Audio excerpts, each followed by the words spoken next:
Or Muhammad wa ala Muhammad salawat. Allahumma salli ala Muhammad. Let's please recite Surah Fatiha for kullu mu'minin mu'minat. Allahumma salli ala Muhammad wa ala Muhammad. Allahumma salli ala Muhammad wa ala Muhammad wajh farj. Allahumma salli ala Muhammad wa ala Muhammad wajh farj. Bismillahir Alhamdulillahi rabbil alamin arrahmanir rahim. Malik yawmiddin. Iyyaka na'budu wa iyyaka nasta'in.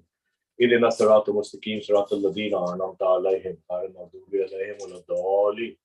Bismillahir rahmanir rahim. Qul huwallahu ahad. Allahus samad. Lam yalid wa lam yulad wa lam yakul lahu kufuwan ahad. Bismillahir rahmanir rahim. Qul huwallahu ahad. Allahus samad. Lam yalid wa lam yulad wa lam yakul lahu kufuwan ahad. Bismillahir rahmanir rahim. Qul huwallahu ahad. Say Allah is one. Allahus samad. Allah is unique. Allah is the OG. Lam yalid wa lam yulad. He does not beget, nor is he begotten. Wa lam yakul lahu kufuwan ahad. And there is nothing like him. Allahumma salli ala Muhammad wa ala Muhammad wajh farj. Allahumma salli ala Muhammad wa ala Muhammad wajh farj. Allahumma salli ala Muhammad wa ala Muhammad wajh farj. I want to offer you condolences. Bibi Fatima Tadahra, a living Imam Mehdi Sahib was Zaman al-Islam. Allahumma salli ala Muhammad wajh farj. I want to offer you condolences on this third night of Muharram. This third night of Muharram, when the caravan of Imam Hussain was in a foreign land and knew what was ahead. We're here to commemorate that and never forget the sacrifices that they made.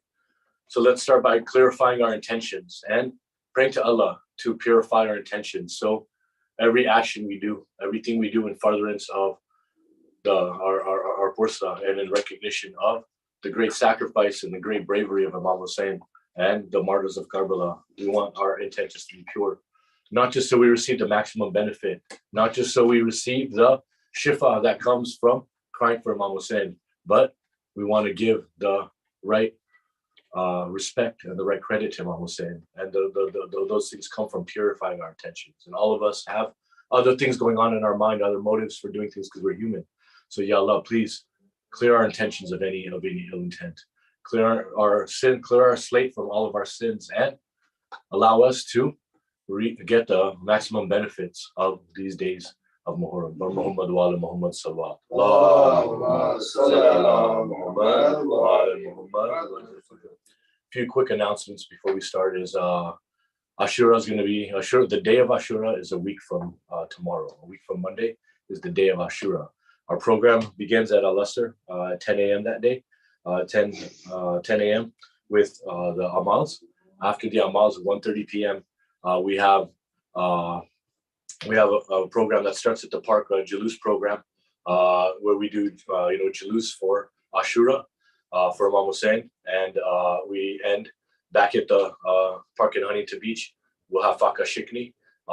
Before Faka Shikni, we do Pursa of Imam Hussain, Ziyarat Ashura, Faka Shikni, and Shamat Riva will also be on the day of Ashura. On the 7th of Muharram, we will observe Mendi. 8th of Muharram, we'll observe Hazri. 9th of Muharram, we have the Jula. And on the 7th, 8th, and 9th, we also have the Al-Abrai, where we carry the alams to remember and honor the brave sacrifice and the brave personalities that were present in Ashura, on Ashura and Karbala. So please encourage to attend, participate, volunteer. If you have dua that you want to get posted, if you want to do Fatiha for your family, if you want to draw a picture, do a poem, whatever you want to do. If you want to, have that aired with the al-Asr program, please contact us. We also have children's programming that we've been putting on every day. The second day in a row we're doing it. Inshallah, we're going to do this all through the 10 days. It's just, basically children are doing the Hadith Kissa, Marcia, the speech, and Noha Ziyarat, all by children. So if your children want to participate, we urge them to obviously participate, and then please get in touch with us. So please look out for these, look out for our emails, and we'll keep everybody informed of what's going on with al-Asr during these 10 days. Bar Muhammad wa ala Muhammad salawat. Allahumma salli ala Muhammad wa ala Muhammad. Now, the best part of everyone's day, is what we're about to do. And what we're about to do is Hadith Kissa. So please, with the loud salawat for our reciter, Brother Muhammad Raza, After Allah Salawat, please recite a Surah Fatiha for the marhum of the Raza family and for Kul Mu'minat. Bar Muhammad wa ala Muhammad Salawat. Allahumma salli ala Muhammad wa ala Muhammad. Bismillah, brother.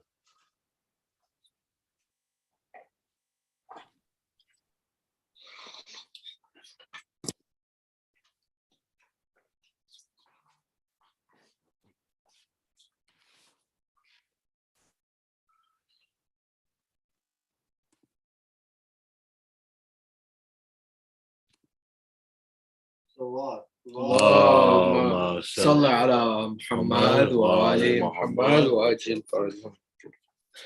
أعوذ بالله من الشيطان الرجيم. بسم الله الرحمن الرحيم.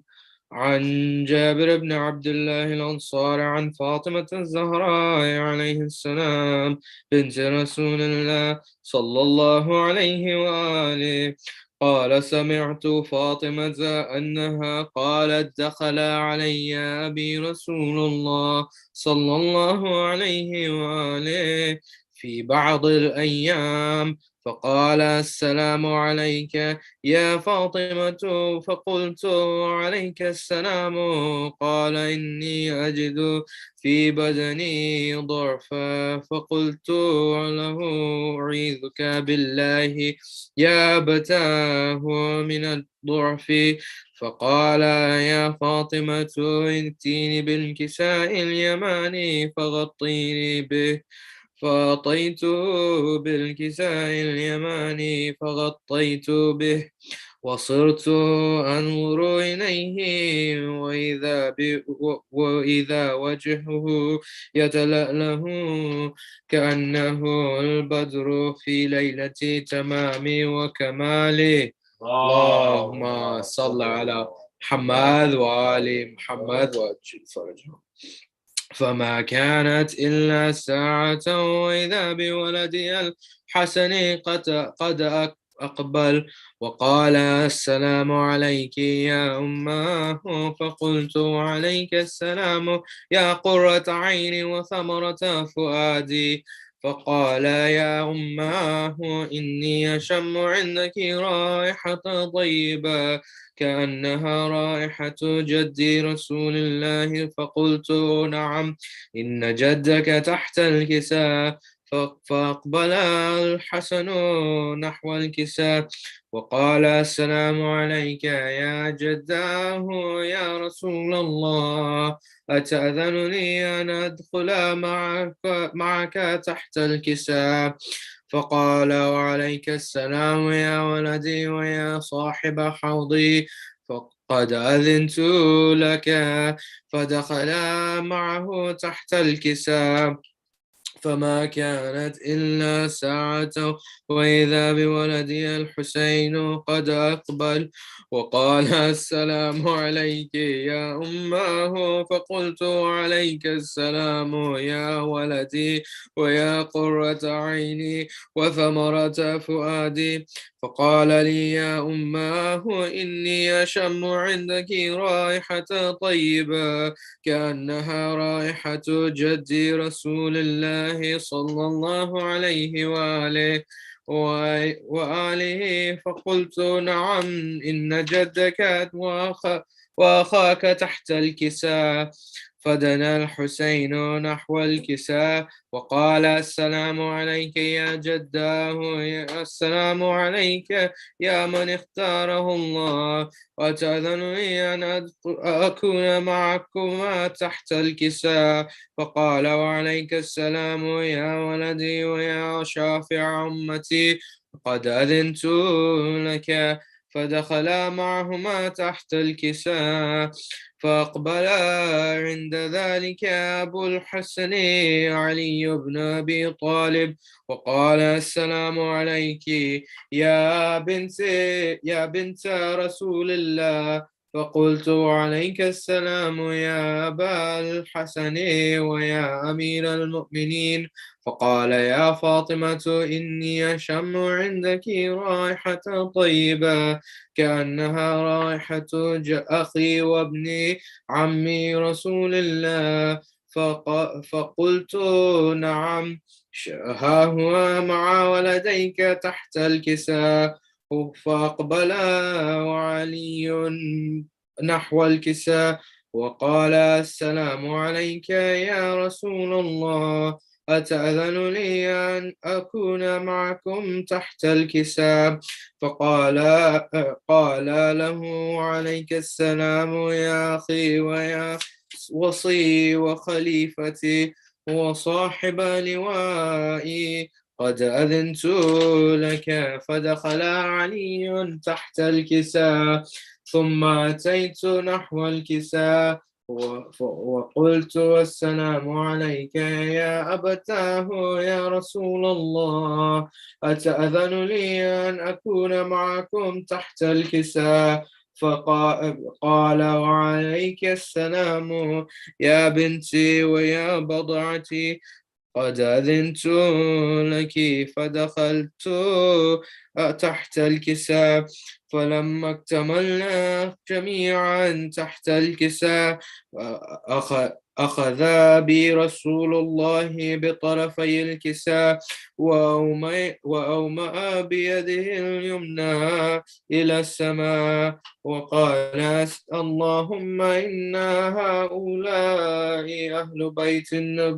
أهل بيتي وخاصتي وحمتي، لحمهم لحمي ودمهم دمي، يؤلمني ما يؤلمهم ويحزنني ما يحزنهم. أنا حرب لمن حاربهم وسلم لمن سالمهم وعدو لمن عاداهم ومحب لمن أحبهم.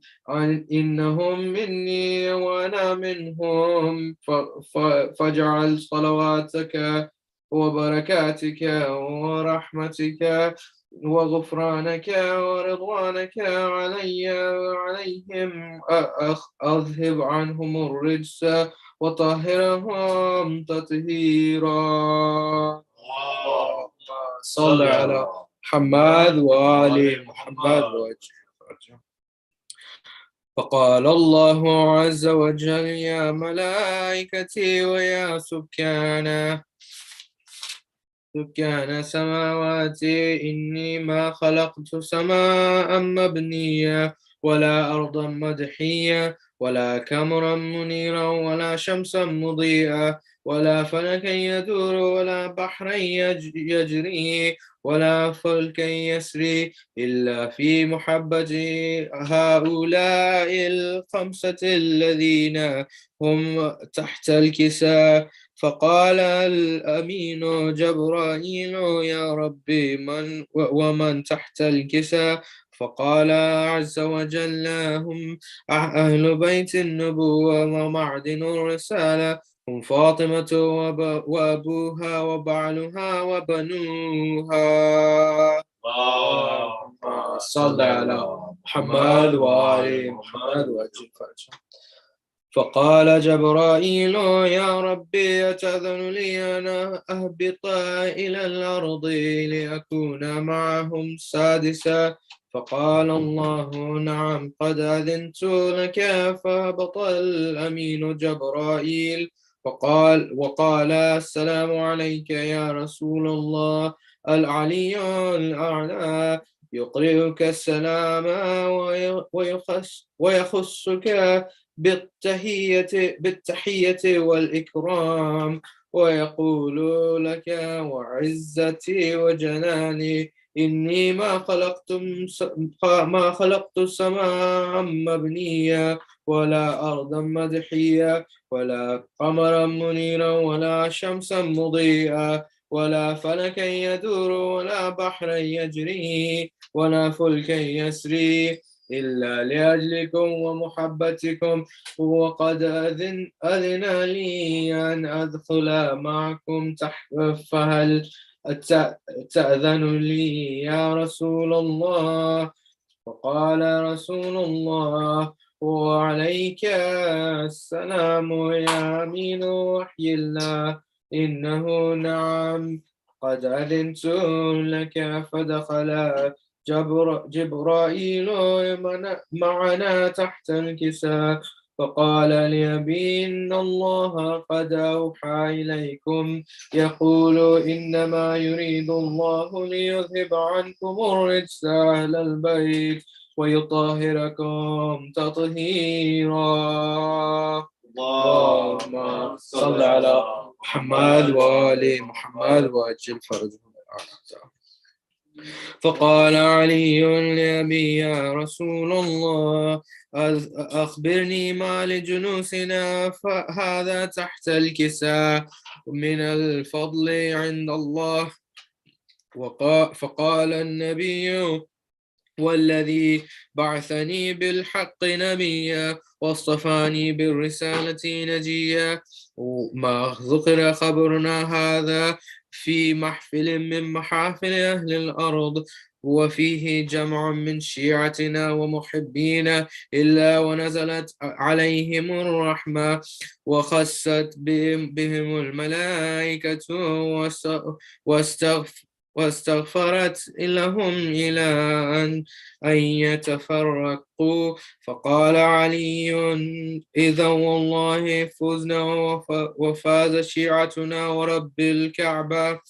فقال النبي ثانيا يا علي والذي بعثني بالحق نبيا واصطفاني بالرسالة نجيا ما ذكر خبرنا هذا في محفل من محافل أهل الأرض وفيه جمع من شيعتنا ومحبينا وفيهم مهموم إلا وفرج الله هما ولا مغموم إلا وكشف الله غما ولا طالب حاجة إلا وقضى الله حاجته. فقال علي إذا والله فزنا وسعدنا وكذلك شيعتنا فازوا وسعدوا في الدنيا والآخرة ورب الكعبة.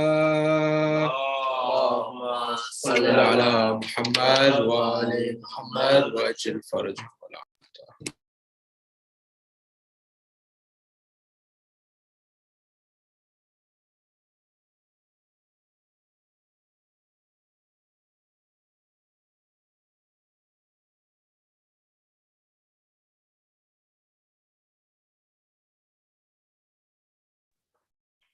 Bismillahirrahmanirrahim. Karbala soldier, Alam holder, Ya Abbas, the mighty Abbas, Karbala soldier, Alam holder. His arms fought for Hussein until they cut his shoulders. Ya Abbas, the mighty Abbas, the lion of the tribe, hungry for submission, not thirsty to survive. The thirst was for freedom, the freedom to please. Only for our Lord will we drop to our knees. You think Hussein will submit to tyranny? Please, we will walk right into heaven. You gave us the keys. When you hid behind the trees and attacked from behind, Karbala soldier, Alam holder, in the face of oppression, Abbas is bolder. Sakina was thirsty, so he rode for her. A promise for water. Allah had other plans. Yes, he is Abbas, but he's only one man. To kill the lion, only a pack of dogs can. Ya Abbas, the mighty Abbas, surrounded, outnumbered, an arrow in his eye. He fell on his face. He could still hear the cries. Al-Atash, the time was near. His brother and master Hussein shed tears. Karbala soldier, Alam holder, we will cry for his strength over and over. We stand for Hussein no matter what the cost. The son of Ali, our protector. Ya Abbas, Karbala soldier, Alam holder, Karbala soldier, infant warrior, al-Asr, baby brother. Sugra loved you like she was your mother. Ya Sugra, Ya Sugra. Ya Sugra, Ya Sugra. She wanted to see you walk. She wanted to hear you talk, but she was left alone while others walked. From Mecca to Medina to Karbala, we will walk in the streets of downtown LA for ya. Ya Sugra, Ya Sugra. Karbala soldier, infant warrior, al-Asr. Imam Hussein tried to get water for ya. Ya Askar, Ya Askar, Ya Askar, Ya Askar, too weak to cry thirsty since day 7. A 3-pointed arrow sent you to heaven. The ground rejected a single drop of your blood. The sky would send no rain from above. So Imam Hussein, he put your blood on his face. He had no choice. This was the only place. O Karbala soldier, infant warrior, baby Ali Askar, the tears in our eyes, our cries for you. Karbala soldier, Alam Hoda, Karbala soldier, Ali Akbar, resemble the Prophet more than any other. Your call for azan at the time of Fajr, the voice of Muhammad, the Prophet of God. Yazid was no king, a coward, a fraud. May Allah send curses on Ibn Ziyad. Karbala soldier, Ali Akbar, Ya Akbar, Ya Akbar, Karbala soldier, Ali Akbar, trained to fight by the Alam Hoda. Your throat was so dry from 3 days of thirst. Of all the bodies Hussein lifted, yours was the worst. His back was broken, your wound was open. Hazrat Ibrahim tried to offer his son, but Allah has spoken. Ya Akbar, Ya Akbar, the great grandson of the Prophet of Islam, the son of Hussein, the true Imam. So the sacrifice was accepted of Layla, your mom. Karbala soldier, Ali Akbar, your brother Askar was the infant warrior. Karbala soldier, Alam Holda, we will carry your flag until the world is over. Karbala soldier, Alam Holda, the hearts of the tyrants grew much colder.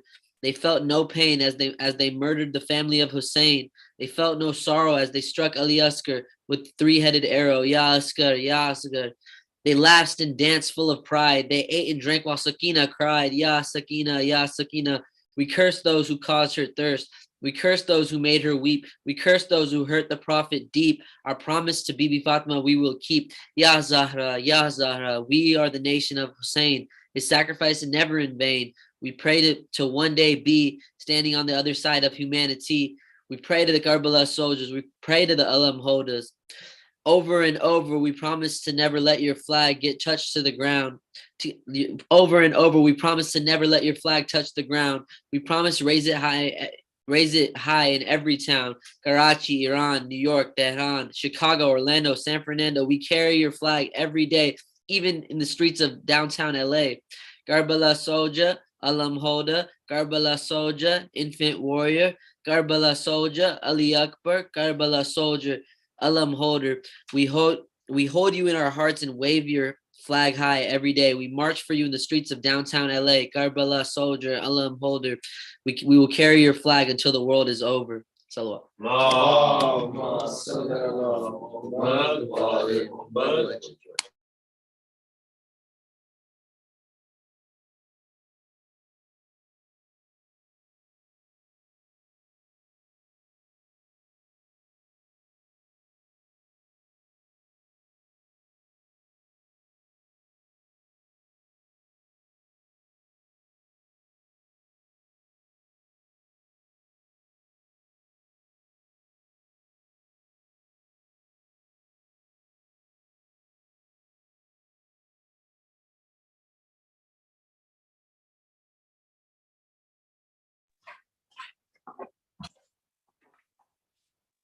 Muhammad wa ala Muhammad salawat.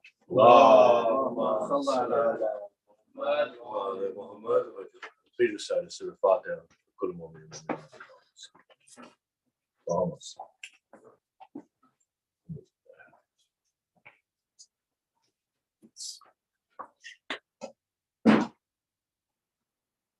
أعوذ بالله من الشيطان الرجيم بسم الله الرحمن الرحيم فبأي آلاء ربكما تكذبان. Which one of the bounties of your Lord will you deny? Allahumma salli ala Muhammad wa ala Muhammad wa ajil farajhum.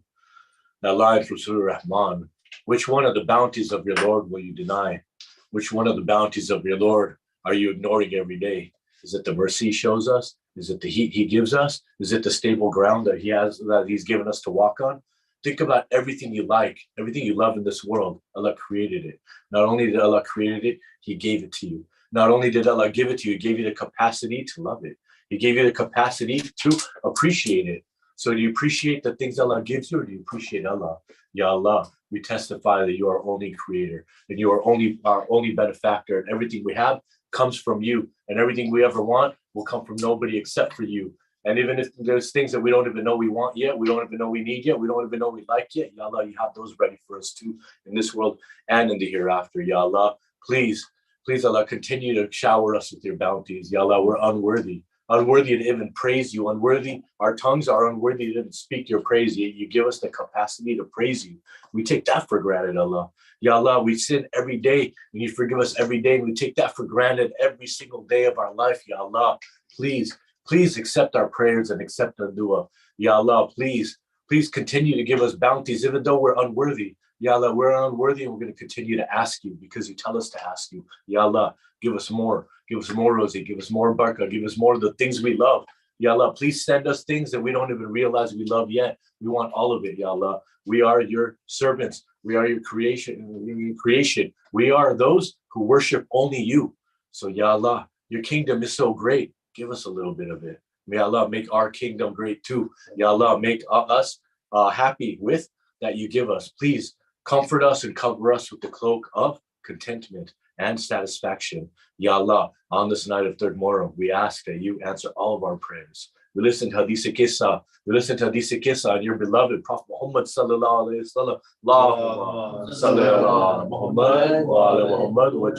He promised that anyone who listens to Hadith Qissa will have their du'as kabul, will have their wishes fulfilled. So we listen to Hadith Qissa, beautifully recited by our brother here today. Ya Allah, and for the sake of Hadith Qissa, the promise that Prophet Muhammad made, is there one wish that you're not going to grant for us today? I find that hard to believe. I think that's an impossibility, Allah, because you tell us to ask you. You created a special wavelength for du'as to get to you. Our du'as get to you and get answered before a blink of an eye sometimes, which means that our du'as travel faster than light to get to you and to come back and to get answered to us so quickly, Ya Allah. You created a special wavelength only for our prayers, Ya Allah. So let us send our prayers on this wavelength. Let them get to you. And I want you to hold on to them for 1 second. I want you to hold on to them. And first, I want you on our behalf to shower blessings on Prophet Muhammad and the family of Prophet Muhammad, Bar Muhammad, wa ala Muhammad sallallahu. Allahumma salli ala Muhammad wa ala Muhammad.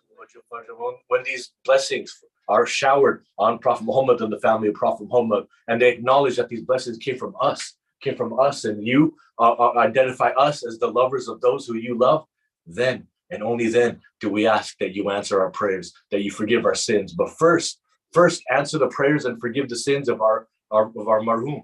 Answer the prayers and forgive the sins of our parents. Answer the prayers and forgive the sins of our community members of Kullu Mu'minat. And after you do all that, Allah, answer all of our prayers that we're going to ask tonight. Tonight, the night that 3rd of Muharram, Ya Allah, we've been doing Bursa of Imam Hussein all day. We walked in the streets of downtown LA to show our support for Bibi Zainab and to show our support for the true and living Imam. Ya Allah, on this day that we listened to Hadith Qissa and we praised you, Ya Allah, on this day we're going to ask for a dua. And I know that you are going to grant all my wishes, because there's nobody else that could make my wishes come true except for you, my Lord. And I love you, and for that I'm thankful. Bar Muhammad wa ala Muhammad sallallahu. Allahumma salli ala Muhammad wa ala Muhammad.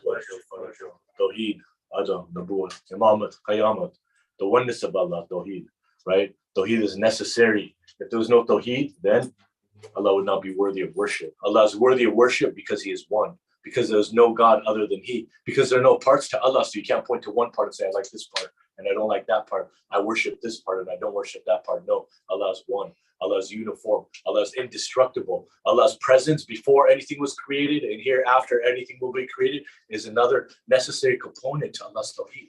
Allah's Tawheed requires Allah to have no attributes. Allah's Tawheed requires Allah to never change, to never move, the world around us moves. Everything you see, everything you ever know, even a stationary rock has atoms inside of it, electrons, protons, and neutrons that constantly move inside the stationary rock, and the rock eventually will get old and deteriorate.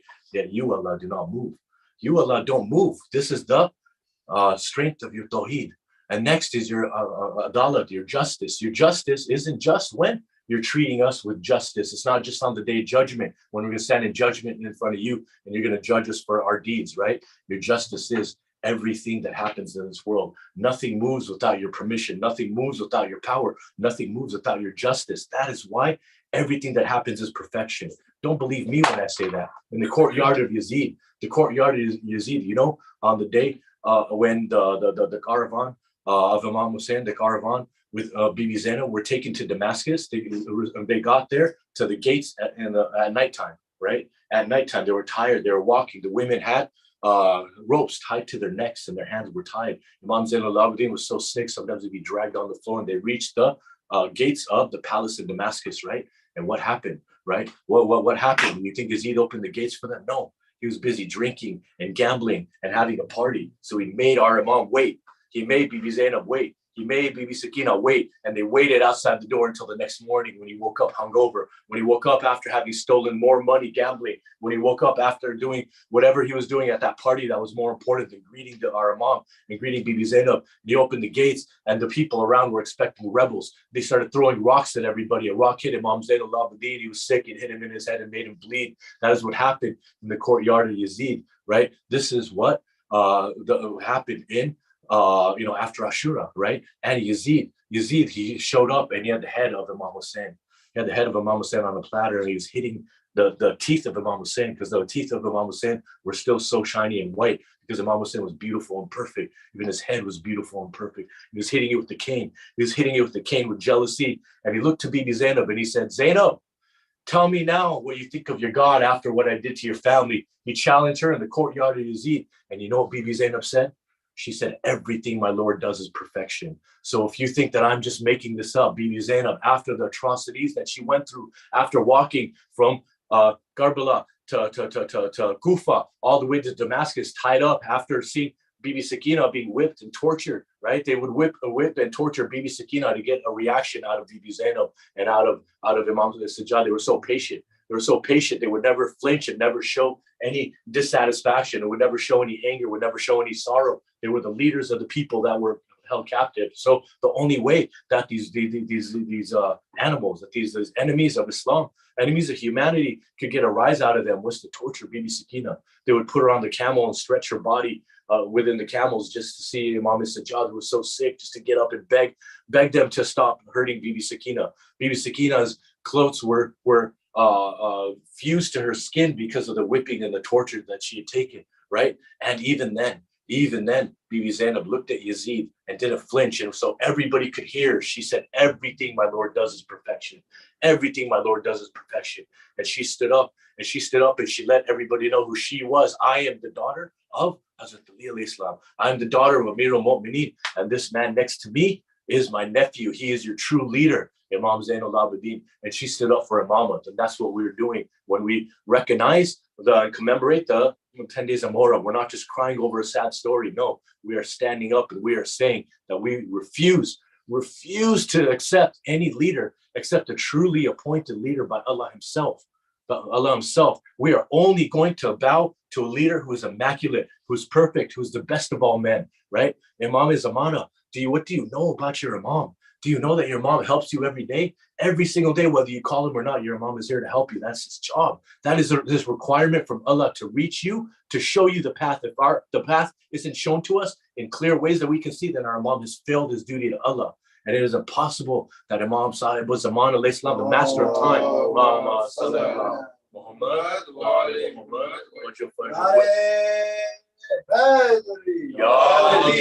It's impossible that he will not fulfill his duty, right? So our Imam comes and we don't know. We don't call him, right? We call our friends when we need advice. We call our parents when we need comfort. We ask our neighbors to watch over our house, right? When's the last time you called to your Imam? When's the last time you were stressed out and you said, Imam is amana. I woke up and I'm so stressed out. I don't have time to get all my work done. You're the master of time. Hook it up, Imam, right? When's the last time you did that? When's the last time you conceptualized what the master of time can do to you? Instead, we start calling people who can't do it. I'm running late. I need an extension on this. I can't do that. Can you help me with this? When is the last time that we felt lonely? When we felt lonely, and instead of getting angry that our friends didn't invite us out that night, they're all hanging out. When's the last time when we felt lonely and we told our Imam, oh, my Imam, I'm sitting here alone. Take my loneliness away. When is the last time when we were sick and we didn't spend an hour on the phone trying to make an appointment with the doctor? Instead, we reached out to our Imam and said, Imam, I'm sick. Where are you? Come help me. I'm sick. When is the last time we reached out to our Imam for anything? Right? We're so arrogant that we look around and reach out to people who have no power. People have no power to help us, but we should be calling our Imam because he will come and because he does come and because he helps us no matter what.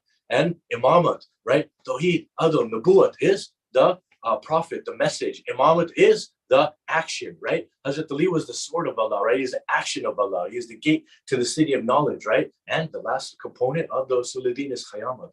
Khayamat is the ultimate goal, right? The ultimate goal, right? So we've been discussing Imamat, right?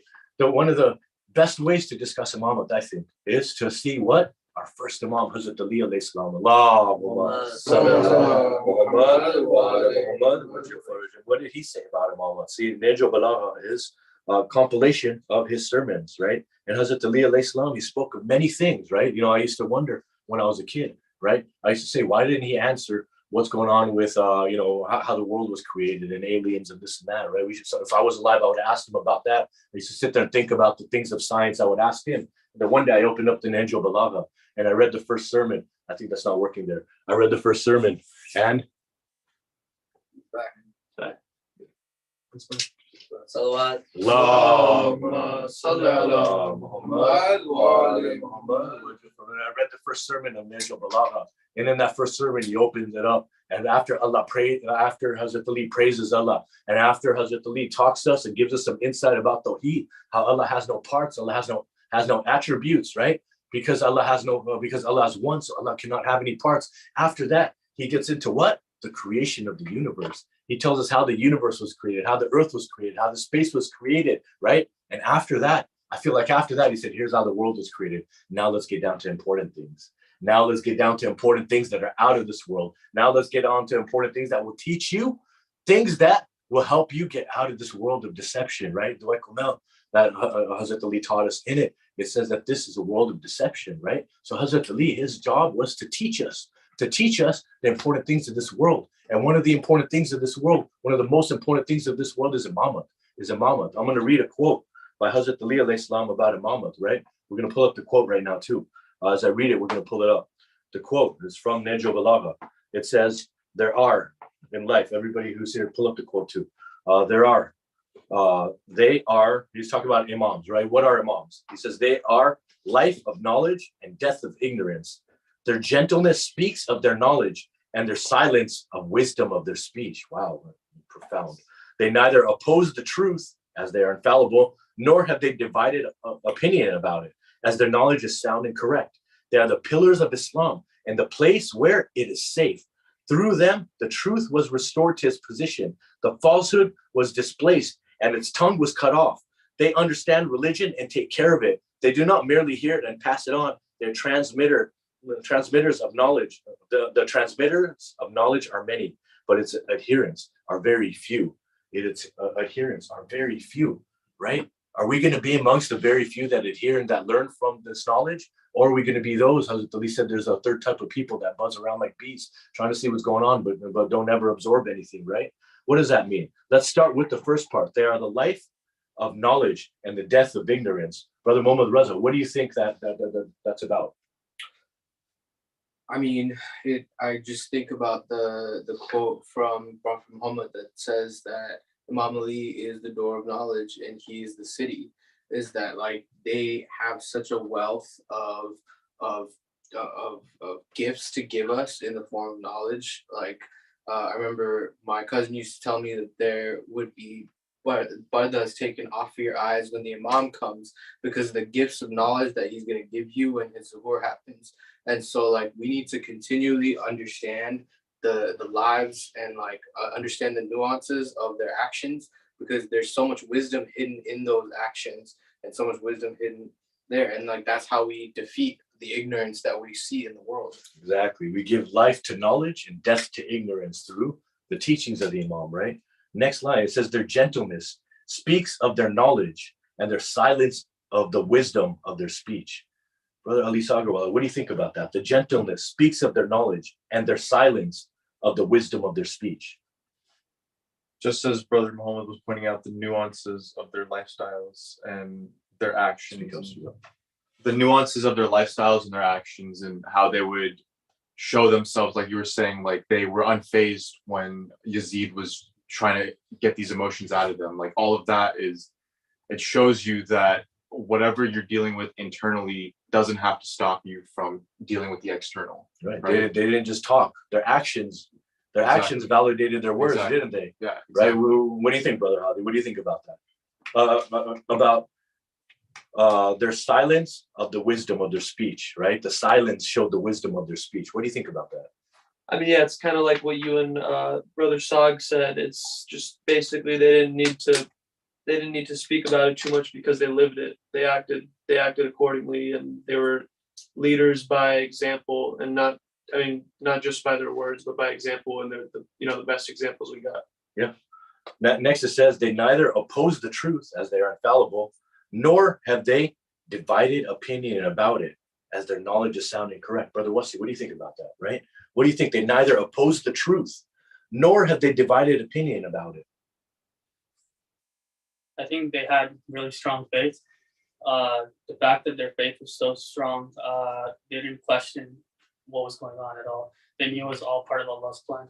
Exactly, right? They didn't have a divided opinion. If you ask Hazrat Ali the same question you asked Imam Jafar Sadiq, you get the same answer. They're unified. They were unified around the laws of reality. And the laws of reality are what Allah. Awwaluna Muhammad wa akhiruna Muhammad wa middle Muhammad. That was like the quote from Prophet Muhammad, right? Exactly. They're the pillars of Islam and the place where it is safe. Some of them, what do you think? They're the pillars of Islam and they're a place where it is safe. To me, the way I see it is, they represent Islam in a sense. So their character and the way they act, the way, if you relate back to the line right before it, what's it called? They neither oppose the truth, nor do they divide the opinion about it. It's like they're not ignorant about the fact that they have knowledge of what's right and what's wrong. Yeah, exactly.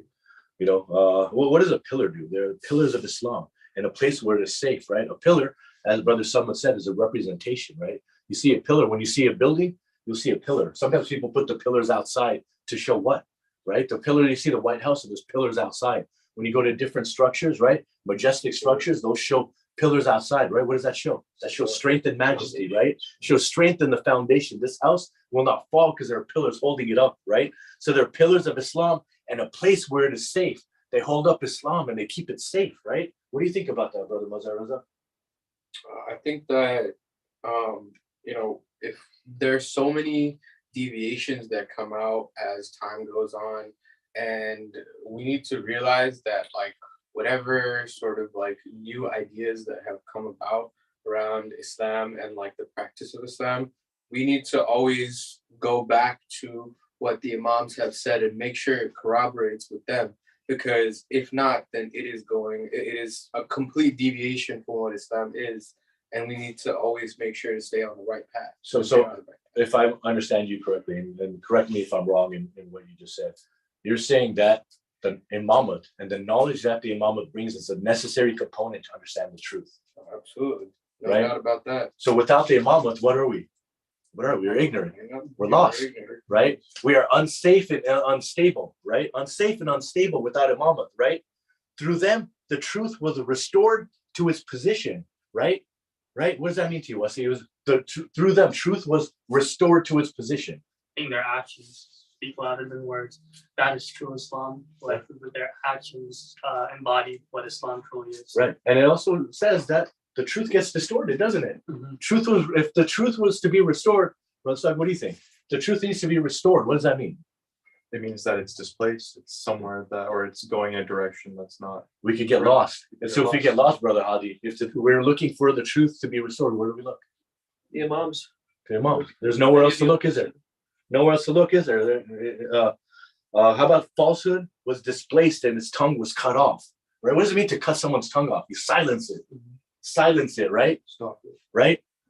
It silences falsehood, right? It silences falsehood, right? It eliminates any influence that falsehood has because you have imamat, right? What do you think about that, Brother Salman? What do you think about the imamat cutting off the tongue of falsehood, right? I related to the deception of, in a sense, like we talk about like the Dajjal, when the true Imam comes. Yeah, the Dajjal, the deceiver, exactly. Right? The Dajjal is it's gonna be like there's gonna probably a good-looking person or something like that, but with like powers of like the Imam, it's gonna be saying I'm right.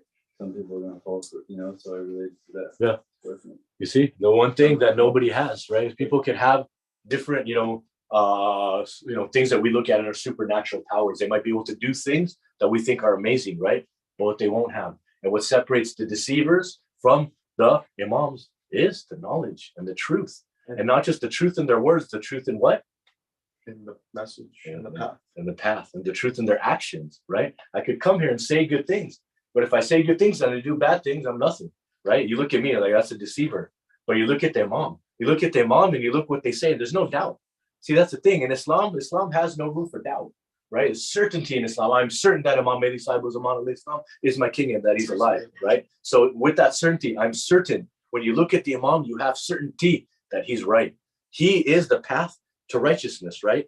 It says Imams, right? He means Imams, understand religion and take care of it, right? Back to what Brother Muzza was saying, right? He said that Prophet Muhammad said that I am the city of knowledge and Ali is the gate, right? They protect Islam and take care of it, right? Isn't that what a gate does, right? It protects, right? You see, they hold it up, they protect it. They do not merely hear it, right? It being the religion, they do not merely hear it and pass it on. The transmitters of knowledge are many, but its adherents are very few. How do you tell me about that? The transmitters of knowledge are many, but its adherents are very few. It means knowledge is passed around a lot. There's a lot of knowledge being passed around, and at least as far as the way the Imams teach it, the true knowledge, the right path, there's not enough people adhering to it. There's not enough people following that right path. Mm-hmm. And that's why I think as we stand as few, as proud, as committed to this cause as one ummah. SubhanAllah. I think it also is trying to say that the Imams, like, there are many people that can get knowledge from other places, books and historics and all of that stuff, but these Imams are the source. They're getting straight from the source. Right. So they understand. There's no middleman. Yeah, there's no middleman. They understand the concept, the whole, everything, all about it from square one to square 10. They understand the question before you ask it, don't they? Exactly. See, when we get to the Masa'ib later, I want to explain to you how when I say the Imam sees us, the Imam knows us, the Imam is there for us, right? That doesn't just mean he knows our actions, right? The way you interact with the Imam, think about people who know you. The way you interact with your good homie is different than the way you interact with somebody you just met that's a friend of a friend, right? The way you interact with your parents is different than the way you interact with, with your neighbor, right? Because there's a familiarity, right? And that is something that the Imams have with their subjects, with their people, right? Is a familiarity, right? And so they're the transmitters of knowledge are many, but its adherents are few, right? So this was the first quote that I wanted to talk about as far as imamate goes, right? We're exploring the concept of imamate, right? Why are we doing that? Because we want to understand why it was so important that Imam was saying, go to Karbala. When they first got to Karbala, they weren't going to Karbala, as we know, right? They were trying to go to Kufa, right? But as they were walking with, about 240 people, 72 of which were men and able-bodied boys, not even all men and able-bodied boys. But by that, I mean, Janab Qasim was 13, right? 72 martyrs also includes Hazrat al-Asr alayhi salam, who was 6 months old, right? So from 6 months old all the way to, the elder martyrs like Hazrat John alayhi salam, right? To Hazrat John, these were the range of the 72, and the rest were, Winston Churchill, he said that if Hussein's message was not one of peace, then why is it that most people in his group were elderly and women and children? If he was going to war, wouldn't he take warriors, right? Why are there mostly women and children and elderly going with him if he didn't stand for peace, right? You see what I'm saying? And so as they were walking, these 250 people, right? There was an army of Hazrat on the other side, 1,000 warriors walking side by side, right? Watching everything that Imam Hussein and his people were doing and diverted them. Didn't let them go to Kufa. Thousands of letters were written calling the Imam. He didn't just decide, I'm going to go somewhere. No, the people of Kufa called him with letters. He was going to Kufa, and who stopped him? Who stopped him on the order of Ibn Ziyad. And he said, this is where you guys can't go any farther. So Hazrat Abbas, being the great military mind he was the chief of the army of Hussein, right? He knew that if we're going to get attacked, we should have the river behind us so they can't attack us from behind, right? Also, hey, let's go by the river. So if we need water, it's right there. So they set up the tents by the water, right? And I explained yesterday how Hazrat Abbas, he was there were no police in Medina. There were no security guards. There was, Hazrat Abbas took care of problems.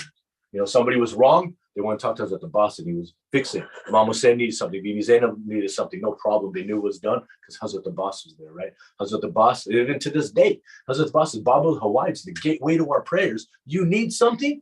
Tell Hazrat Abbas to do it, right? We don't pray to them. We ask them to intercede on our behalf. I'm nobody, but Hazrat Abbas is somebody, right? And Hazrat Abbas was somebody who knew the eventuality of what was going to happen. And so he was the greatest warrior, right? He was so big, his feet would touch the floor when he'd ride a horse, right? People saw Hazrat Abbas coming, they would quiver, right? It's over. Hazrat Abbas coming, it's over, right? And he was ready. Hazrat Abbas was ready to go. And so when he said, they set up the tents, Ibn Ziyad and Hur and their army came and demanded that the tents be moved from the water, right? Hazrat Abbas took out his order, what? They want us to move the tents? That's not going to happen, right? Right, ready to go. He just wanted, give me a reason. Give me a reason. The great Hazrat Abbas was standing there. And Imam Hussein came calmly, said, brother, put your sword away. Why did he say that? He said, brother, put your sword away. Because he didn't want people to think that the death and the massacre that happened was about water. No, we're not fighting for water, right? What was Imam Hussein fighting for? He was fighting to save Imamat. So we should understand what Imamat is, right? So we saw one quote from our first Imam, Hazrat Ali alayhi salam. Now there's another quote we're going to discuss too. You guys okay with that? One more quote, right? Yeah. Hazrat Ali alayhi salam, direct quote in Nejul Balagha, right? The book of his sermons, right? The second quote, a time will come after me when nothing will be more hidden than the truth and more manifest than falsehood.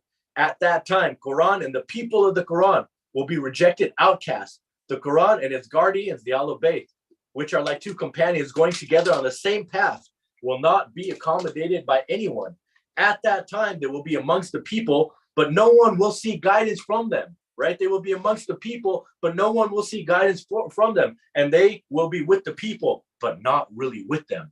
They will be with the people, but not really with them, right? Let's break this down, right? Brother, let's start with you again. A time will come after me when nothing will be more hidden than truth and more manifest than falsehood, right? Right? Let me ask you something.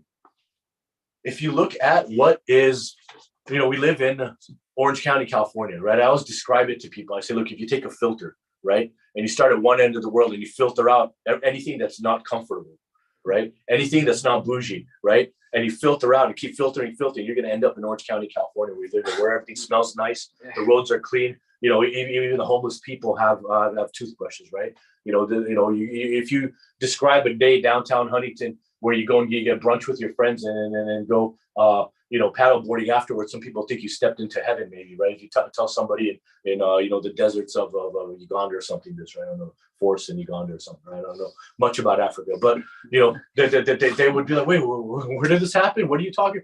What kind of food did you eat, right? Right. And so if you look at everything that's revered when you go out, right, and you see what is, you go to work or you go to the store, you go hang out, and you watch TV, right? The things that are important, right? What things are important to people and what things are, what things are seen as ignorant. What do you think about that? I think for me to just respond to the specific quote itself, it really reminds me of what we're living in today as the age of information, right? The internet is such a big repository of information, good and bad. And a lot of times the false information, the misinformation is a lot of times more popular. It gains more traction on online forums like Reddit and 4chan and whatnot. And that causes people to become radicalized and cause violence upon others. And it shows us that Imam Ali is so prescient of what's going to happen in the future, that if we look at today, the Islamophobia is on the rise within every country, whether it's a Muslim country or not. France, you see it. There's hijab bans. There's hijab bans in Canada. There's the Muslims were being targeted here in the United States all the time. We're continually being targeted, and even in places like Burma, maybe places like China, this Islamophobia is continually on the rise. And so the Quran and the Quran will be rejected, and we will become outcasts. And within the religion of Islam, the Shias are seen as basically silent. They're invisible in a lot of ways. And he says it right here, is that we will be going on the same path, but we will not be accommodated by anyone. Yeah. We're never as Shias in the larger Muslim community. We're never accommodated. We're never even thought of. Yeah. Yeah. And so, like, this is the life we live right now, and like we need to continually speak up about it and fight for our rights. Yeah. If we don't, then we're just going to be silenced. Yeah. Yeah. You know, he says at that time, the Quran and the people of the Quran will be rejected as outcasts. The Quran and its guardians, al-Bayt, which are like two companions going in the same path, will not be accommodated in anyone. You know, before I open that up to discussion, I just want to point out one thing, right? The Quran is a book of answers, right? If you don't know that, then you open up the Quran. Open up the Quran and say, hey, what are you? How's that kitabul la rayba fi? Right? This is a book. It is knowledge, right? It is a book. It is guidance for those who are pious, right? Tells you right away, this is a book and it is guidance, right? And so the al-Bayt and the Quran go on the same path, right? The al-Bayt and the Quran are on the same path, and that's a path of guidance, right? Well, what do you think about this quote, Brother Ravi?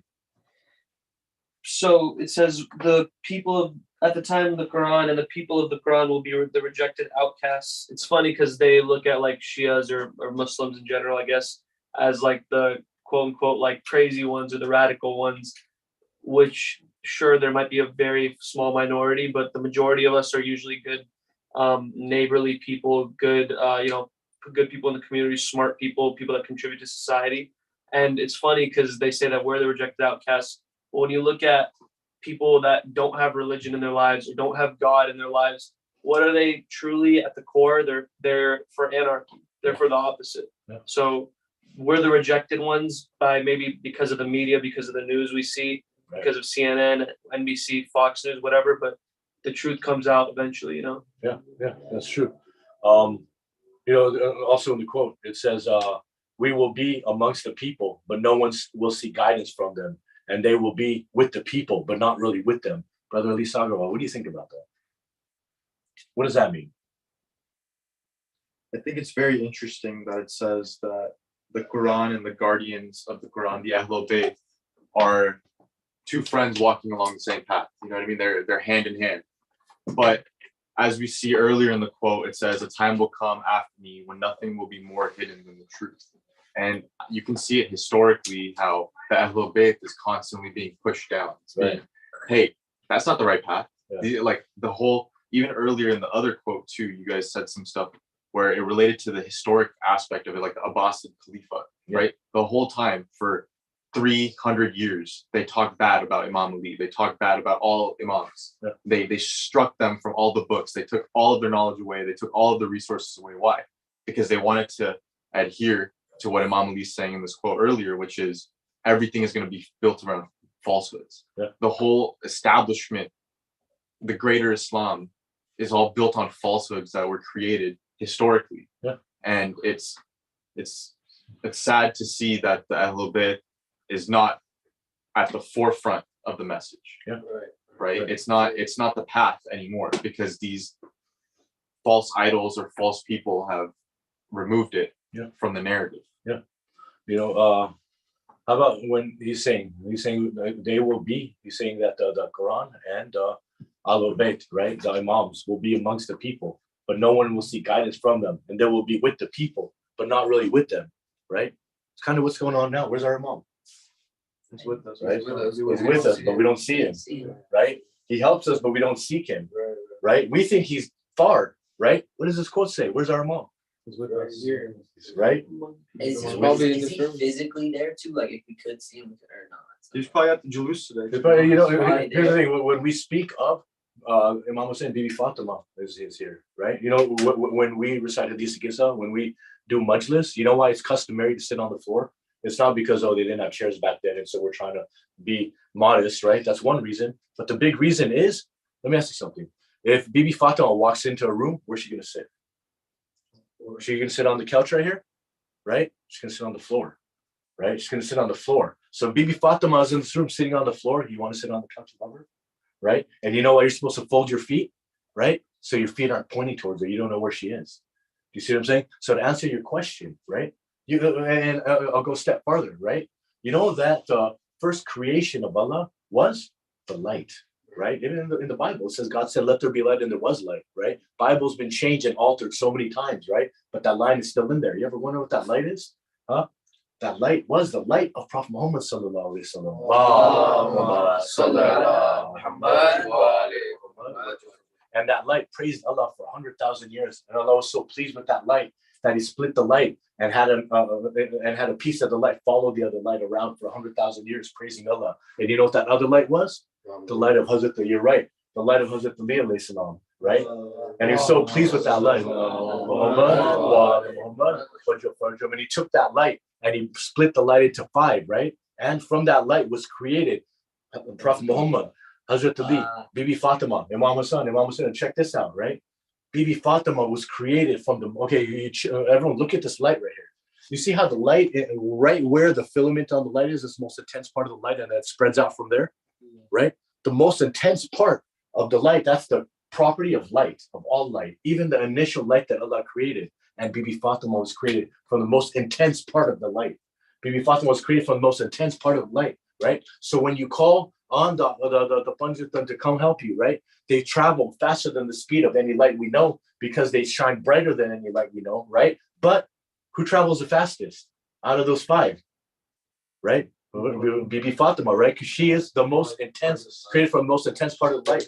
So when you call to Bibi Fatima to help you, and then you call Hazrat Ali to help you, Hazrat Ali gets there, Prophet Muhammad gets there, Imam Hussain get there, Bibi Fatimi's already there, right? If they're already there, seeing Bibi Fatima's there to help you, are they going to help you or not? That's why we read Hadith Qissa, is to 100%. invite Bibi Fatima to our majlis. Right? And so to answer your question, right, we see, that there are, our eyes can only see certain wavelengths.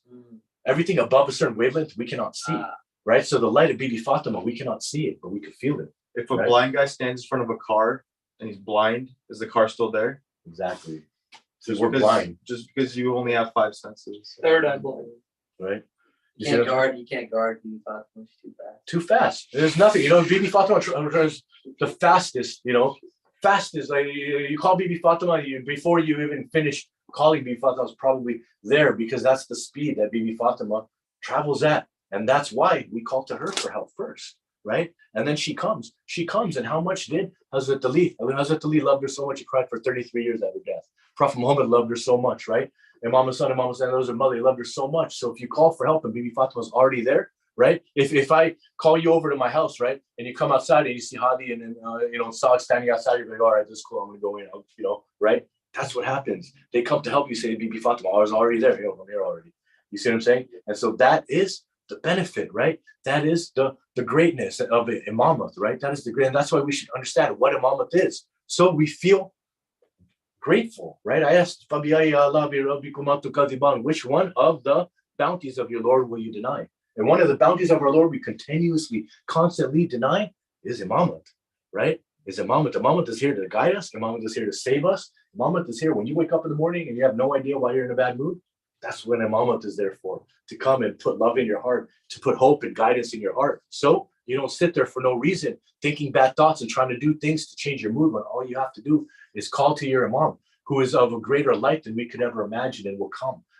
When we call, he comes, right? Imagine being in the presence of our imam. Let me ask you another. Imagine being in the presence of 3 imams. How great would that be? Being in the presence of 3 imams, right? There was a man who was in the presence of 3 imams, right? He was a slave. He was a slave of Abu Thar al-Ghafari. Abu Thar al-Ghafari was one of the first 4 people to accept Islam, right? He was one of the first people to greet Prophet Muhammad and to say, Assalamu alaikum ya Rasulullah, right? We say that in Ziyarat. He was one of the first people to ever say that, right? Abu Thar al-Ghafari, right? He was a friend of Hazrat Ali alayhi salam, right? And he had a servant, right? The servant was from Nubia, all right? He was from Nubia. He was of African descent, right? Dark-skinned, slave, right? Abu Thar al-Ghafari and Abu Thar al-Ghafari spoke up against against the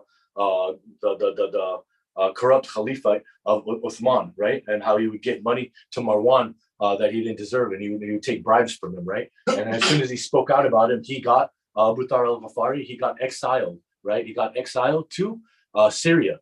And before he left, he had this slave John, right? And he gifted this slave John to his dear friend, Hazrat Ali alayhi salam and Bibi Fatima. They had just been married, and he gave them a gift of the slave, right? He said, my servant is now your servant, right? And so he lived with Hazrat Ali alayhi salam. Hazrat Ali alayhi salam taught him to read, taught him to write, taught him the Quran, taught him the truth about the world, right? He would follow Hazrat Ali alayhi salam, right? And learn everything from Hazrat Ali alayhi salam, including defense, right? He was there at every war that Hazrat Ali alayhi salam was in, right? And after Hazrat Ali alayhi salam passed, right? He, Hazrat John opted. He wanted to be the companion of Imam Hassan alayhi salam. So he presented himself to Imam Hassan alayhi salam as his servant. He said, "Oh, you're my Imam now. I'm your servant." And he served his house. And after he, left this world, then what did Hazrat John do? Right? He was the two Imams. Now the third Imam, Imam Hussein alayhi salam. He said, "Now I'm your servant." And when Imam Hussein was leaving Medina, right? John was 80 years old. 80 years old, right? He was a servant of the friend of Hazrat Ali alayhi salam, and now this 56-year-old Imam Hussein, right? And Hazrat John served him, and he's leaving for Medina. I said, "I've served your family my whole life. Let me go with you," right? And Imam Hussein allowed him. So then the night of Ashura came, right? This is a man. Think about this man, right? We sit there and we think a Muslim looks a certain way, right? A Muslim, we're better than this person because we look, because my clothes are better. We're better than this person because I'm not from where they're from, because I speak differently, because I act differently, right? You think you're better than a man who spent his life with three imams, right? So what does that tell you about the color of somebody's skin, right? Nothing. It says that is unimportant, right? So this man, right? This man follows Imam Hussein all the way to Karbala, right? And on the night of Ashura, Imam Hussein addresses everybody. Said, "Tomorrow, is the day of Ashura. Nothing but death is certain tomorrow. The fight that they have is with me, not with you guys. I'm going to shut the lights off, and I want all you guys to leave and go, and I won't hold it against you. You will still enter Jannah as if you served me," right? And he turned the lights off and he turned it back on, right? And everyone was still there. And Hazrat John that night spent all night sharpening his sword. Shari didn't say he would recite Quran, right, which he had memorized because he taught Quran. But Hazrat Ali alayhi salam, the man who compiled the Quran in sections that we know now, right? He learned Quran from him, and he spent all night reciting Quran and sharpening it. Oh, sharpen the sword. And the day of Ashura came, and Muslim bin Asajah, the great soldier, right? I talked about yesterday how it looked like a tornado, and the warriors would run into the tornado and fall out, dead bodies, and it looked like a tornado. And then the tornado disappeared, and it was Muslim bin Asajah who had been fighting his sword so fast that the dust was raising up. And then when he fell, the cloud of dust, right? Habib ibn Mazahir, who had been standing beside Hazrat Ali alayhi salam, standing beside Imam Hassan at war, taught to fight by Hazrat Ali, fought along Hazrat Abbas alayhi salam. Hazrat Abbas was there, right? Ani bin Urwa were there. Zubair and Ken were there, right? And these great soldiers were there, and they had all one by one gone and tried to fend off the enemies, the thousands of soldiers, right? And and this was seen. And as Hazrat John saw one by one the warriors, not the companions. These are the warriors that fought beside Imam Hussein, the warriors that struck fear in the hearts of anybody who opposed them, right? Enemies would shake when they saw them come out. You ever, think about when after the lash would fall, right? After the body would fall, Imam Hussein would go out and do what? He would lift the body, right? He would take Hazrat Ali Akbar alayhi salam. He would take Hazrat Abbas alayhi salam. Always the two of them. And why the two of them? Because when they walked out of the tents, the enemies ran. They ran and they dispersed. They wanted no.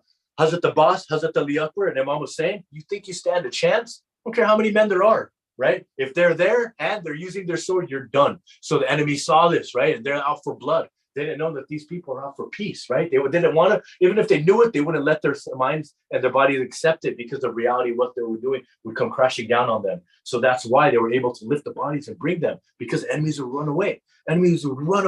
Right? And so all of these great soldiers, one by one, were falling, right? And Hazrat John stood up. He had enough, right? The warriors were diminishing. The camps were getting less and less full of people, right? And Hazrat Johnny one, he stood by Imam Hussein. He stood there with his arm crossed. He didn't say a word, right? He knew being with three imams, he knew the importance of imam. We might not. Imam. Let me ask you, people would ask Hazrat Ali, hey, how many hairs on my head?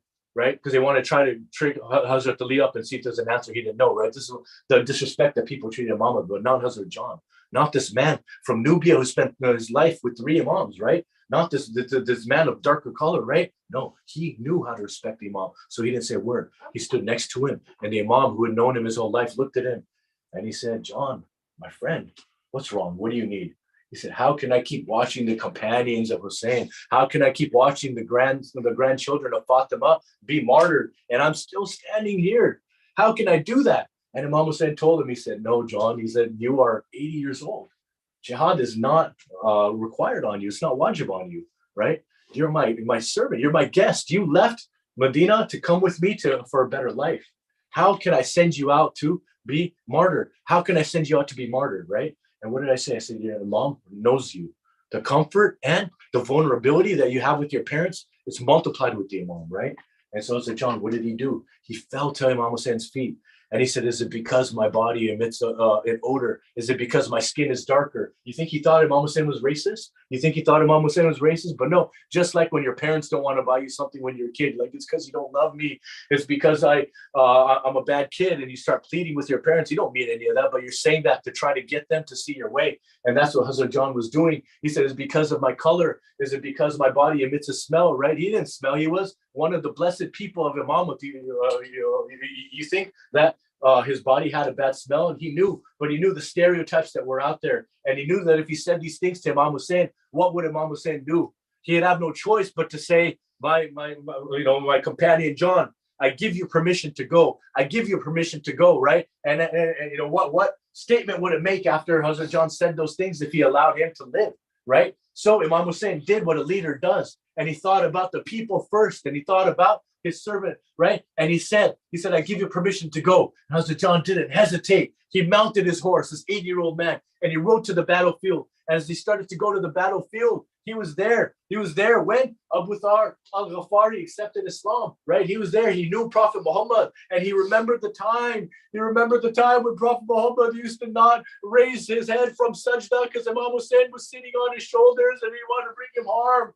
He remembered when Imam Hussein would be plagued as a child, and no other but Prophet Muhammad would come and would nurse his wounds and would kiss him on the neck and on the cheek. And when he would take care of his pains when he was a kid, he remembered how much Prophet Muhammad hated when Imam Hussein was uncomfortable, how much Bibi Fatima hated when Imam Hussein was thirsty. And he rode onto the battlefield and he looked at the enemy of Islam and he said, what are you doing? He said, look at me and recognize me. They had known this man for generations. He'd been part of the foundation of Islam for generations, since the inception of Islam, right? And they knew him. They knew who he was. And he said, look at me. Look at me and remember your prophet. Look at me and remember the prophet. I stood by him then and I stand by him now. He said, you are denying water to the grandson of the prophet. You are denying water to the grandchildren of Fatima. May Allah send curses on you. And they attacked him from all sides. But Hazrat John, he was no normal man. He had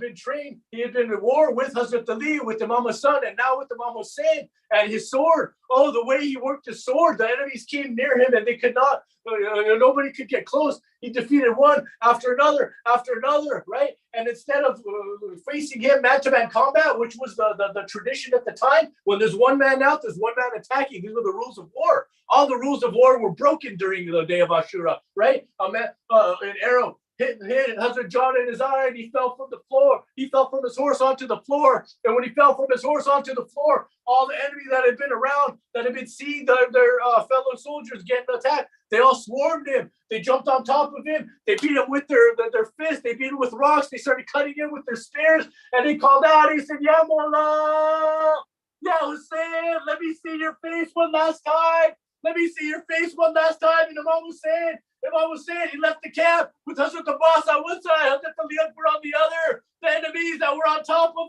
Hazrat John stabbing him with their knives and hitting him with their fists, they all dispersed. And Hazrat John lay there on the floor. And Imam Hussein went and put his head in Imam Hussein's lap. He put his head in Imam Hussein's lap and he said, I'm so sorry. I'm so sorry. You're my guest, and for 3 days you've been hungry and thirsty, and I let you leave my house hungry and thirsty for 3 days. My friend, my companion John, please forgive me. And Hazrat John looked at Imam Hussein, and he looked off into the horizon, and he said, look who's coming to get me. Look who's coming to get me. I see your grandfather. I see your grandfather coming with your mother Fatima. They're coming to get me. And Imam was saying, what did he say? He said, Ya Allah, please make this man's face shine and make the fragrance from his body smell sweet. And it said that 10 days later, the people of Karbala went and they were counting the bodies, and they saw a body on the floor that was radiating light, and it smelled a sweet fragrance, and that was the body of Hazrat John alayhi salam. Now you tell me what Islam says about racism. Now you tell me what Islam says about we're Muslim because we look Muslim and you look different than us and you're not from the same place as us. You see, these are the lessons that we learn. These are the lessons that Imam teaches us. These are the lessons that only Imam could teach us. These are the lessons of guidance in this world when you have all these people being oppressed all over, right? We don't know what it's like to be black, right? I couldn't imagine the kind of danger I would feel every single day, right? Especially, living in Orange County, Huntington Beach. If I walked out of the house as a black man, I can only imagine, right? I'm a Desi Brahman. I'm born in the U.S. and sometimes I feel threatened. Imagine that. This is the world we live in, right? And who is gonna guide us from the ignorance of racism? Our Imams. Our Imams are the only ones strong enough to do that. Our Imams are the only one knowledgeable to do that. What happened here? Was it Imam Hussein's tongue that did it? No, it was his actions that proved the words. His silence and the way he handled it proved the words that he said. This is the importance of Imamate, and this is the lesson that we should learn and we should value. We should thank Allah for the guidance and call to our Imam in these 10 days of Muharram. Bar Muhammad wa ala Muhammad sallallahu. Allahumma salli ala Muhammad wa ali Muhammad. Allahumma salli ala Muhammad wa ali Muhammad. Allahumma salli ala Muhammad wa ali Muhammad. Wajib for Jamaatam Hussain. Ya Hussain, Ya Hussain, Ya Hussain, Ya Hussain, Ya Hussain, Ya Hussain, Ya Hussain, Ya Hussain, Ya Hussain. Mawla Haq Imam Ya Hasan Ya Hussain. Mawla Haq Imam Ya Hasan Ya Hussain. Ya Hussain, Ya Hussain. वो आबिदे बीमार था, चलने से जो लाचार था, और शाम का बाजार था, और मुस्तफा की बेटियां मौला हक इमाम या हसन या हुसैन, मौला हक इमाम या हसन या हुसैन, या हुसैन, या हुसैन, या हुसैन। शब्बीर की वो लाडली, सीने पे जो शाके परी, इसकी आवाज़ में जली,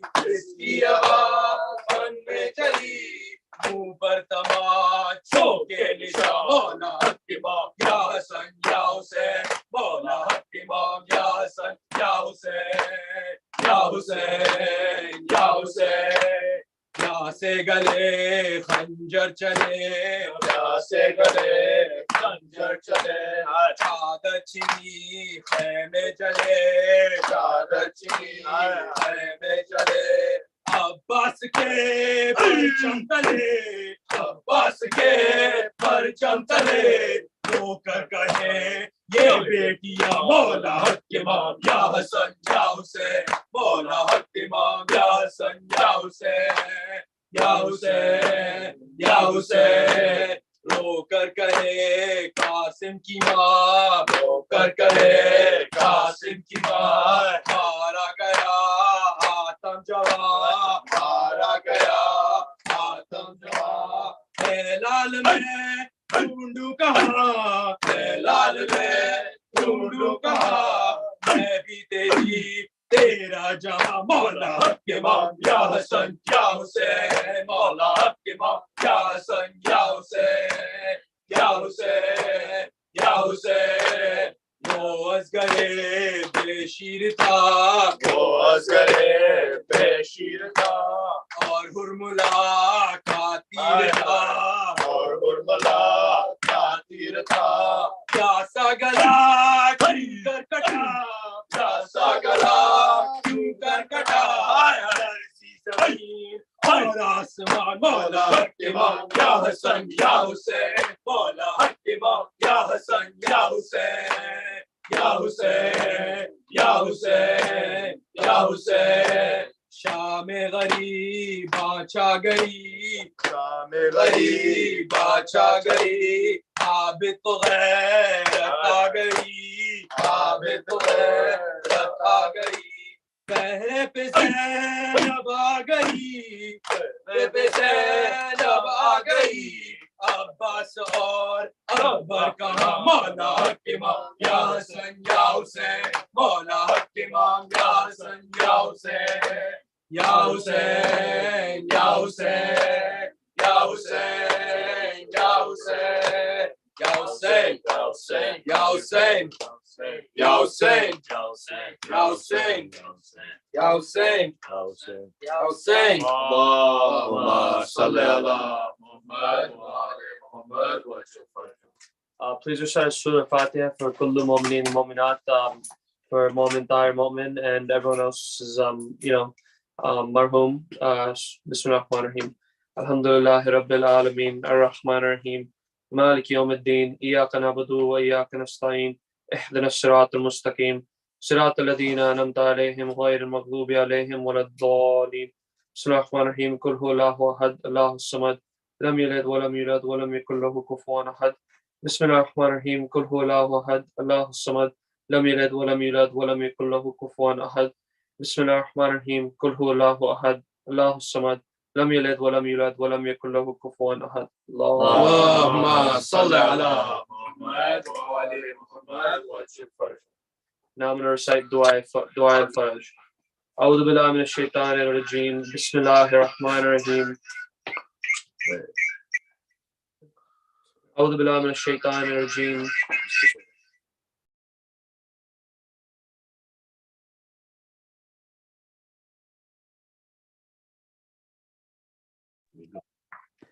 أعوذ بالله من الشيطان الرجيم بسم الله الرحمن الرحيم إلهي أزم البلاء وبري الخفاء Unmute it. It's unmuted here. It's good. Oh, okay. Start over.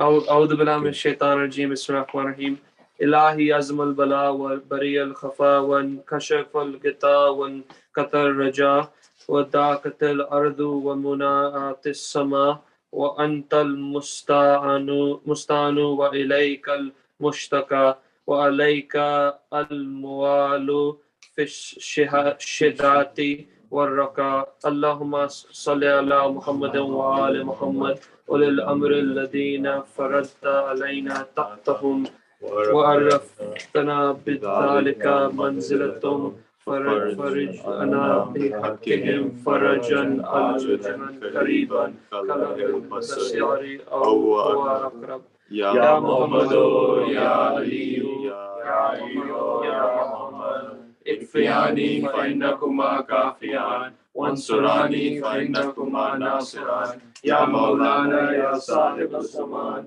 الغوث الغوث الغوث أدركني أدركني أدركني الساعة الساعة الساعة الأجل الأجل الأجل يا أرحم الراحمين بحق محمد وآله الطاهرين اللهم صل على محمد وآل محمد وأجل فرجهم بسم الله الرحمن الرحيم اللهم كل وليك الحجة بن الحسن صلواتك عليه وعلى آبائه في هذه الساعة وفي كل ساعة وليا وحافظا وقائدا وناصرا ودليلا وعينا حتى تسكنه أرضك طوعا وتمتعه فيها طويلا برحمتك يا أرحم الراحمين اللهم صل على محمد Someone, Jared. Yeah. You do it?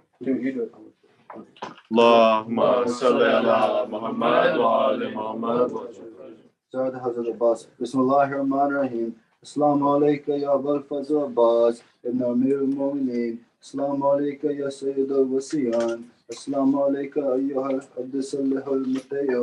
لله ورسوله السلام عليك يا أفضل الشهداء السلام عليكم جميعا ورحمة الله وبركاته اللهم صل على محمد وآل محمد وأجل فرجه.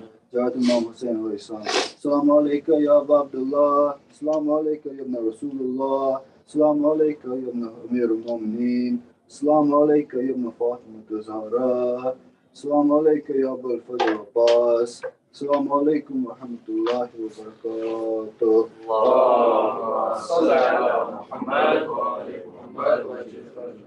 جاءت الإمام علي بن موسى الرضا السلام عليك يا قريب الغرباء السلام عليك يا علي بن موسى الرضا السلام عليك ورحمة الله وبركاته اللهم صل على محمد وآل محمد وأجل فرجه. جاءت الإمام مهدي عليه السلام السلام عليك يا صاحب العصر والزمان السلام عليك يا إمام الإنس والجان السلام عليك يا شريك القرآن الأمان الأمان الأمان السلام عليكم ورحمة الله وبركاته اللهم صل على محمد وآل محمد وأجل فرجه. Dua Faraj translation. Bismillah ar-Rahman ar-Rahim. O Allah, please be for your representative, Al-Hajjah, the son of Al-Hassan. Your blessings be on him and his forefathers, now and at all times, the protector, guardian, leader, helper, guide, and watcher, so that you shall allow him to prevail on your lands willingly, and you shall make him enjoy it for a long time, inshallah. اللهم صل على محمد وآل محمد وأجل فرجه. Not before we get conclude with the Fatiha, just to let you know there's going to be on 7th Muharram there's a Mehendi program, and then on 8th Muharram there's going to be a Hazi program, and then on Ashura day on 10th Muharram there's at 1:30 of course we have the Jalus, but before that we're going to have 10 a.m. Amal. Okay, 10 a.m. at Amal. Also gonna then it's gonna be the Jalus. After that, Fakwa Shikni. All are welcome. It's gonna be live and in person, both. So with that, let's go ahead and do a Surah Fatiha for Kul Mu'min Mu'minat with 3 salawats in the beginning and 3 salawats at the end. Allahumma salli ala Muhammad. Allahumma salli ala Muhammad wa ala Muhammad. Allahumma salli ala Muhammad wa ala Muhammad. Alhamdulillahi Rabbil Alameen. الرحمن الرحيم مالك يوم الدين إياك نعبد وإياك نستعين اهدنا الصراط المستقيم صراط الذين أنعمت عليهم غير المغضوب عليهم ولا الضالين. بسم الله الرحمن الرحيم قل هو الله أحد الله الصمد لم يلد ولم يولد ولم يكن له كفوا أحد. بسم الله الرحمن الرحيم قل هو الله أحد الله الصمد لم يلد ولم يولد ولم يكن له كفوا أحد. بسم الله الرحمن الرحيم قل هو الله أحد الله الصمد لم يلد ولم يولد ولم يكن له كفوا أحد. اللهم صل على محمد وآل محمد اللهم صل على محمد وآل محمد وأجل فرجه. اللهم صل على محمد وآل محمد وأجل فرجه.